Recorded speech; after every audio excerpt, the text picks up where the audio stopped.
Hi everybody, my name is Pamela Leek. I'm a management accountant and independent auditor. I'm based in Busselton of Western Australia, but I'm available for projects throughout regional WA and internationally. Thank you for taking some time out today to watch my short presentation. I hope that you really will gain something from it, and maybe you'll get in contact with me later on to help you further extend your projects. So just briefly a bit about what this webinar today will cover. We're going to be looking at how a management accountant can help your business, how an independent auditor differs from a management accountant, and this is a really important topic to look at, and just to make sure that you've got a clear understanding of the difference between the two. I'm then going to give you a totally free and simple exercise that anyone can use in their business as a starting point to start analysing your business and to see where you're going wrong. I use this exercise as a starting point for every client that I work with, and I think it's something that you're really going to gain some value with. And I just wanted to give this to you for free so you can see how I would possibly come into your business and work with you. I'm also going to talk about what you need to consider when looking for the correct person to integrate with your business, and also talk a little bit about me and how I could potentially be the right fit for your business. Okay, so first point, how a management accountant can help your business. So management accountants can help you fine-tune your business to run its most efficient, leading you to do what you're most passionate about. And when I talk to small business owners, they don't really go into business to run a business. They go into business most of the time because they're passionate about what they're doing and they want to share or provide a service with people. And quite often the business side of it gets left behind a little bit. And then management accountants use tools to identify strengths and weaknesses in your business and to help you maximize these to give your business the competitive edge. And that's really what we're all looking for in this day and age, is having that competitive edge over our competitors and seeing where we can have that point of difference. Management accountants also help to identify opportunities and threats in your particular industry sector and help you to engage your business's best practices so you can be at the top of your industry. How an independent auditor differs from a management accountant. So independent auditor versus a management accountant. Independent auditors are given a task. That task is usually to trawl through data, financial reports, invoices and other data sources to find areas of error, misrepresentation or possibly fraud within the given scope of a project. And so they're really given a project or a task, and then they use their skills to go and find the solution or find the answer or find the most advantageous course of action.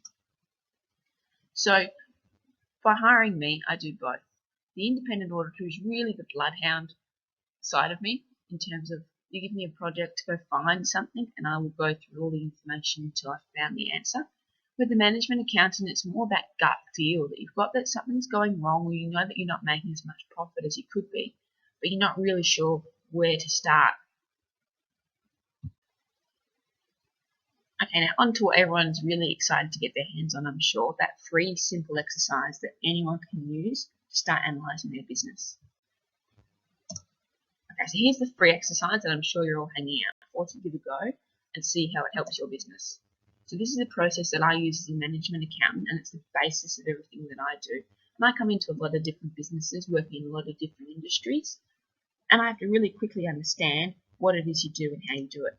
So what I do is I map a workflow, and it's a workflow of a particular business process, and we see if we can identify not what you do, but how you do it. And there are many common processes to all businesses, regardless of what you do, and some people are more efficient and effective at it than others, and that's what this process is really about, seeing what you do.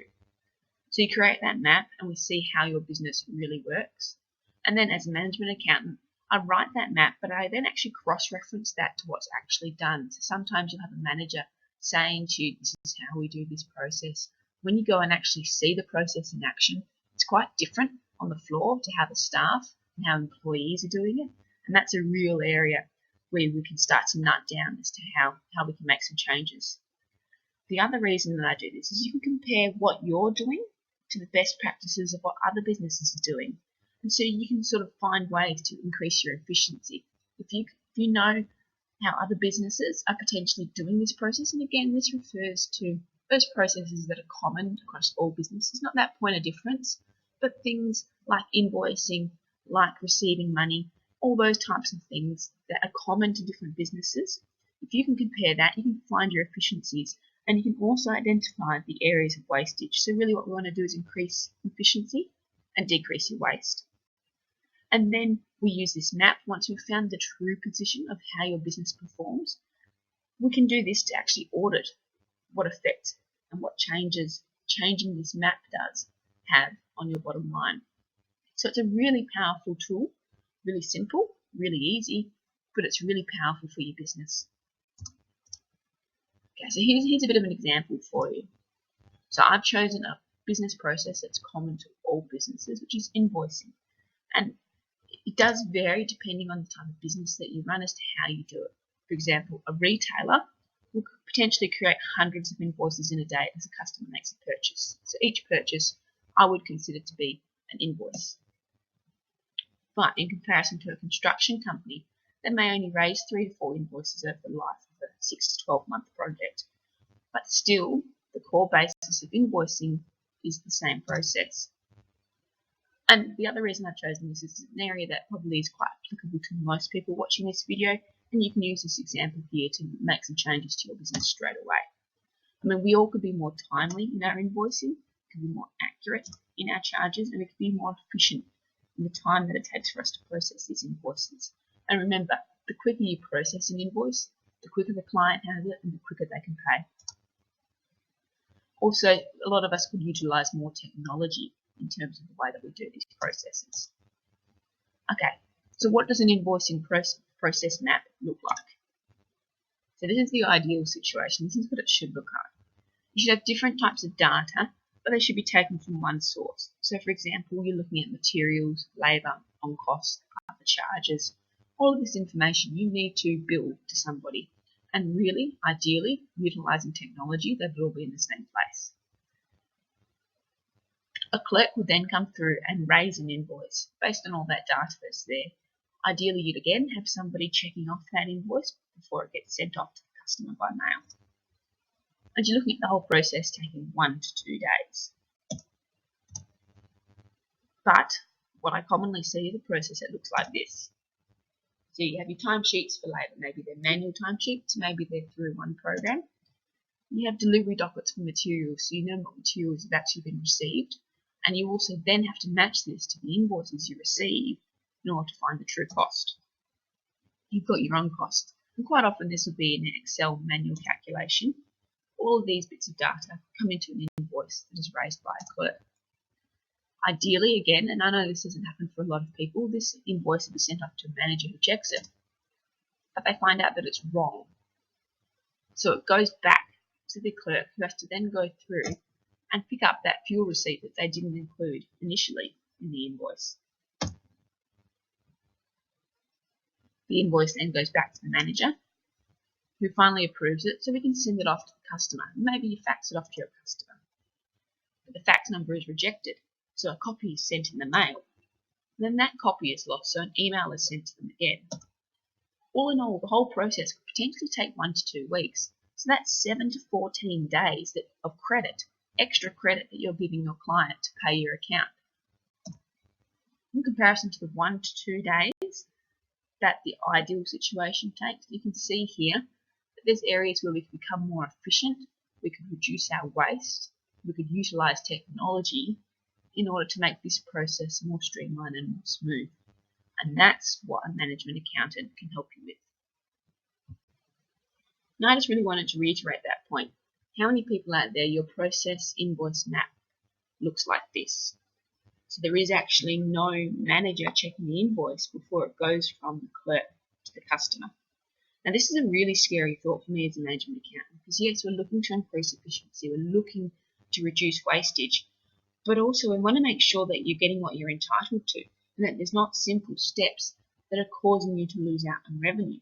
Because this process actually looks like this, with charges missing off the invoice. And by putting a simple checking process step in, who knows, you could be maybe making thousands more, maybe hundreds of thousands more. Who knows what's missing from your invoices? And that's something that's really scary, but really simple to fix. And sometimes it takes someone from the outside looking at processes to come across and say, hey, I think we can do this a bit better. Okay, so a lot of information there. What we're going to do is we're going to take a step back now and look at what you need to consider when you're choosing the right person to integrate into your business. What to consider when looking at a management accountant. This is really just some traits of the personality that you're looking for. So really you're wanting someone with integrity and trustworthiness. A management accountant comes in and looks at the finer detail of your business. They look at everything. And you want to be sure that they're going to maintain the secrets and the trade secrets and your point of difference and the way you operate. They want them to maintain that in the utmost of confidence. And you want to be trusting them that they will do that for you. You want someone who's honest and blunt. Honesty, because sometimes what we have to say you don't necessarily want to hear, but we've got to say it anyway and put it out there. And maybe, it opens up a conversation around how we can change and how we can move forward.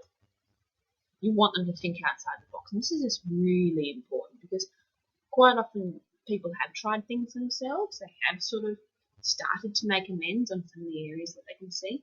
But a management accountant is really there to go out and see the answers that you haven't even thought of before. And really those answers, you want that to come from their knowledge base. So you want them to have worked in a few different fields.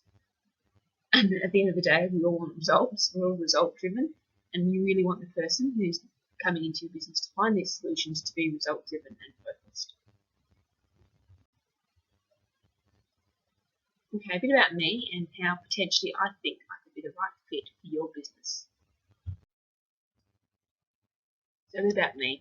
I've completed an associate degree in viticulture and enology, and that was through Curtin University, and that's what initiated my move down to Margaret River about 8 years ago, and I floated around the area, and finally I've ended up in the sunny Busselton beachside village, and we love it here. And then I actually also studied a master's in professional accounting. I did that once I was working in different industries for a while, and I could see that I didn't want to necessarily work in those industries so much as on those industries. So like I said, I've worked in retail, I've worked in hospitality, I've worked in the health sector. I've been all around the place, so I've seen quite a few different things. My particular interest and focus is small businesses, small local businesses, because you tend to work with the person who's very much invested in the success of that business. And really businesses, especially in the area down here, I find that they tend to have a lot more focus just outside profitability as well, which is what I really want to work in with. So quite often they'll have environmental goals, they'll have ethical goals, sustainability goals. I mean, yes, at the end of the day, we've all got those financial goals as well. We need to be making a profit to be open. But I look at wanting to help businesses achieve within their goals what they originally set out to do and what the owners are passionate about and helping the local community. Okay, everybody, thanks for sticking with me. We're almost through. I just quickly wanted to show you some of the packages that I'm going to be offering for my services. So here are the packages that I offer, guys, and thanks so much for your patience for getting through this webinar here with me today. It's an independent auditor. I contract out at $50 an hour. Now remember, an independent auditor, there's already a focus and there's already a project in mind. You just need someone to do the legwork and to come up and confirm or deny whatever suspicions you may have. So today I'm offering you an 8-hour block, which is equivalent to 1 working day for $350. So that's a saving of $50 a day. As a management accountant, I contract out at $70 per hour, but I've also got another special webinar offer for you today. So you can get a week block or 40-hour block of management accounting for $2,500. Now that's a saving of $300 over the life of that 40 hours. And those 40 hours don't have to be consumed all within the 1 week, but it just gives you an idea as to how much it's going to cost your business. Now I know what you're thinking. How am I going to have all these people flooding in? How on earth am I going to be able to do all this workload? Well, I've actually limited it, and I've limited it quite severely. Each block that I'm offering today, each special promotion, I will only be taking on 5 clients for each special promotion. When you get in contact with me, we'll have a chat about what you've got in mind, what needs to be done, and we can actually have a think about how many hours you're going to need.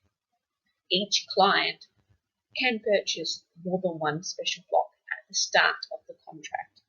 So if we have a chat and you're actually looking at maybe a month, maybe 2 months project, I'd recommend purchasing enough block hours to cover you for that. And again, you don't have to use them all at once. If we get to the end of the project, you've got some left over, I'll let you roll them over to the next project. It's really just to get you familiar with me and the products that I offer and to see how I work. So just to repeat, today's special webinar offer is $350 for a 1-day block of independent accounting or 8 hours, and $2,500 for a 40-hour block of management accounting, which equates to roughly 1 week.